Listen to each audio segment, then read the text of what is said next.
Hi everyone, Scrappy Kathy here with a progress update on the organizing that I've done since I rebooted the series on Sunday. I'm going to do this very quickly because as well as showing you a few things that I did do, I'm going to be confessing how much I didn't do and what I will be doing between now and Saturday when I choose a different area. So, one thing I did, the biggest thing I did, I guess, was take down the two storage towers that were up on the top of that cart there, the shelving unit, and I put them within arm's reach. I still have to pull everything out and reorganize it. I just needed to stuff it in there to make sure I had room, and I actually do, and I have some empty shelves for future acquisitions. Like, for example, I had a gift certificate that I got for my birthday, and I've actually ordered a full set of the Dina Wakley gloss sprays because I think they'll have a different finish from anything else I have, and I just want to see them. I had to move my Distress Oxides over to the side behind the sewing machine, and I think that's okay. I generally choose those beforehand. I've brought my gel printing plate up here on its glass tray, and it's easy to transport it over to my workspace if I want to film some gel printing stuff, which I'm going to start doing. When I finish the 87 other things on my list.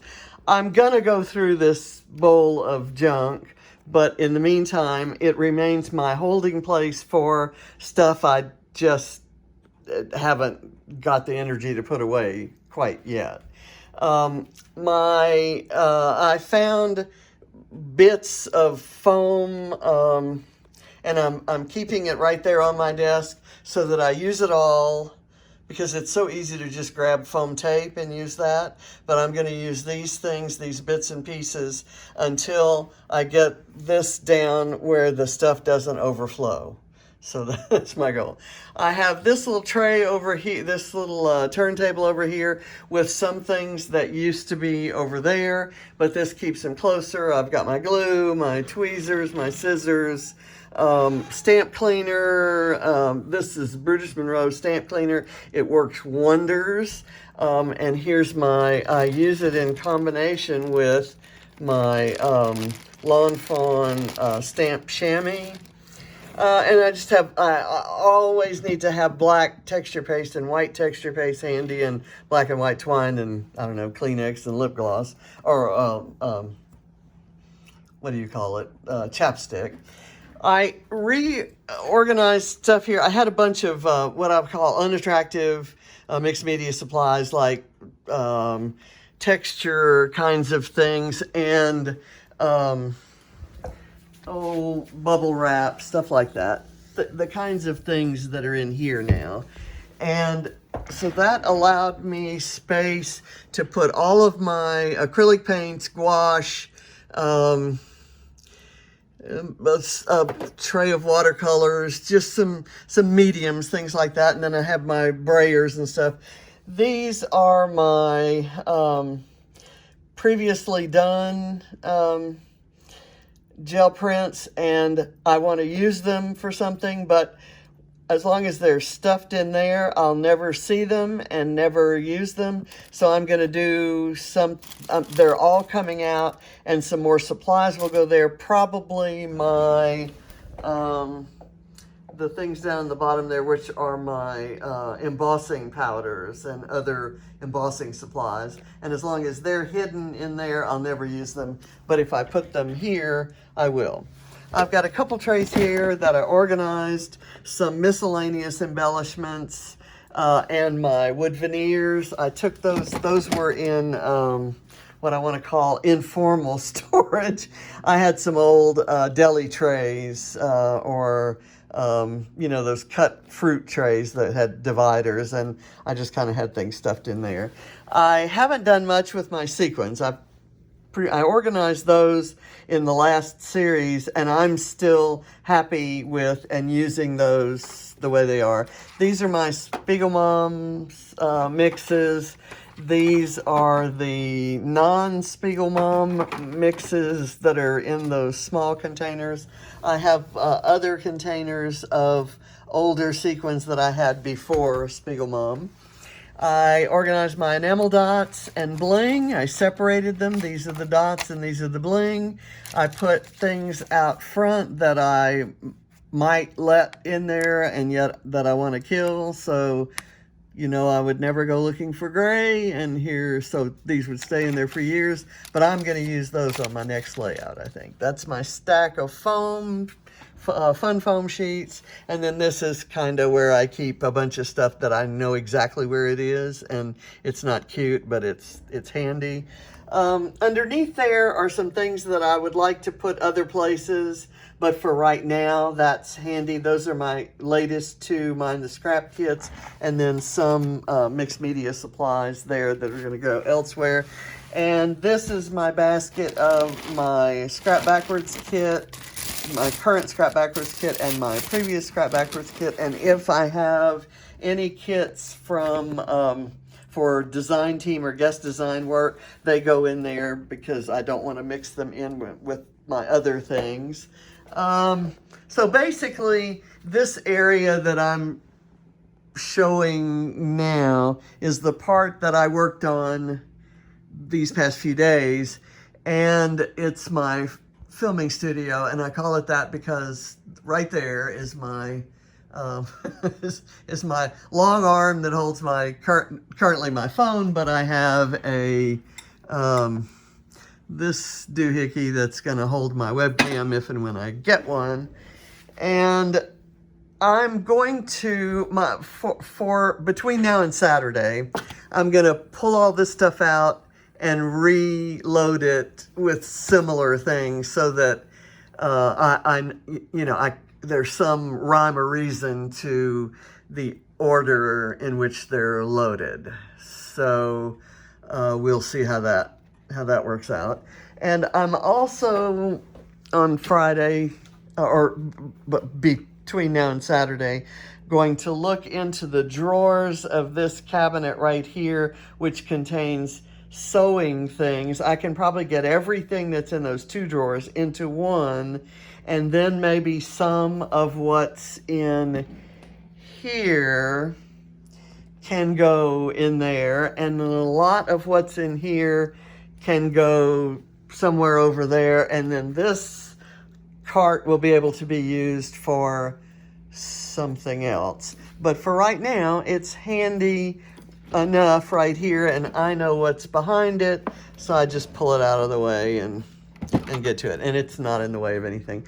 I will also, I promise, hang up all of these stencils. Oh, by the way, this is a Paige Evans stencil, and I lost it, and I love it. This was the one I thought I could use the most. I just love the small and large dots there. And when I moved that big cabinet back there, or the shelf unit, it was underneath it. It had fallen back behind it. So yay for for Found Items, because she doesn't sell those outside the set. And I had the other, I think there were 6 in the set. I had the other 5. So I'm going to put all those away, and I'm going to hang up all the thickers that are way down at the end of this area here. Get those off the tabletop. And someone is going to take that tree upstairs to the garage, and we'll cover it with a sheet and store it for next year. So I don't know who that's going to be, but it's not going to be me. And we also have gotten a complaint about all the cars. There are 5 drivers with cars living in this house. 5 cars. So, and I keep mine in the garage, in one side of the garage. The other side of the garage is filled with stuff. And then James has his truck, and then right now we have Barrett parking behind James and Katie and Allie parking behind me. And of course I have to coordinate with their work schedules and things like that for when I go to water aerobics class, and everybody's got to, I've got to wake people up and, but it's what you have to do when you live in a subdivision. So next time I'm going to deal with this area starting on Saturday, and it may also include this area because some of this may kind of have a little something to do with how I organize that. Don't know, I'll go into the details on Saturday, but on the first project, I'm far from finished, I guess is what I'm confessing. So thank you for watching. I'll see you Saturday, and we'll keep this up for as long as we can. If you have any particular areas that you're interested in, I know a couple people have contacted me and are anxious to see what I do about stamps. And I have kind of a split personality in terms of how I store stamps, because I started down one path years ago, and then I recently have kind of adopted a different position, and I don't want to go to the effort of changing completely. So I'm going to kind of divide my stamps into the ones I know that are primarily mixed media stamps and the others that I know are primarily card stamps. So we'll see how that works out. Anyway, and that's one that I will have no secrets or particular expertise to share. So I'm hungry for ideas. And same with the gross category of embellishments. I've got that kind of mess of them there. And then I have the kit-related embellishments here. And you saw those boxes that I had over there with different kinds of embellishment. I have all my, like what you would call small embellishment, the things you put on your layout last. And then, of course, my 5 boxes of flair. That's the other thing. I will have the flair organized into warm colors, cool colors, neutrals, specialty, neutrals and multi, and then specialty ones like the bees and the ladybugs and hedgehogs and things, and then the current release. And I'll have all those labeled. So that's my task for Saturday. So we'll see. Again, thanks for watching. See you then. Bye.